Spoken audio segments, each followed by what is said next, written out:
there is nothing that I teach in my drumming facilitation, drum circle facilitation, to the school teachers, music teachers, kids at risk counselors, corrections officers, you know, psychotherapists and troublemakers, the drummers, that hasn't already existed, okay?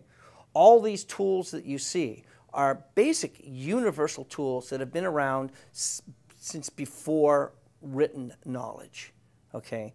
It's like, no, I am not the father of the drum circle. God, you know, that was around before we had African rhythms, per se. And there's a lot of, you know, Afro sensibility happening at the moment because it's like, djembe, yay! But in actuality, I travel all around the world all the time. I'll be in Australia Tuesday, okay?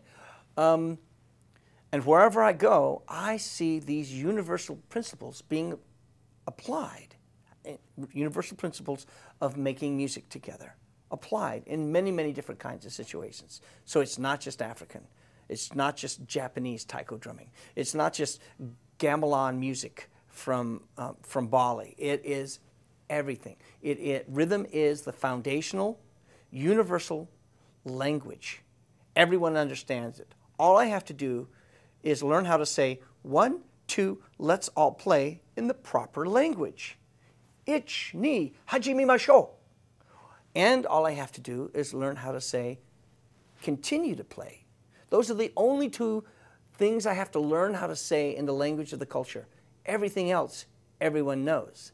It's in the body language, and it's already built in those universal principles that make a drum circle work. Call and response is not African, but you can trace it right back to Africa. But you can also trace it back to India, back to Russia, back to China, back to Vietnam, back to any Aboriginal culture that started with making music and dance and song using percussion as their base. And so call and response, one of the basic tools. You do it with kids, you do it with adults, everybody knows what it is, okay? Volume up, volume down, yeah.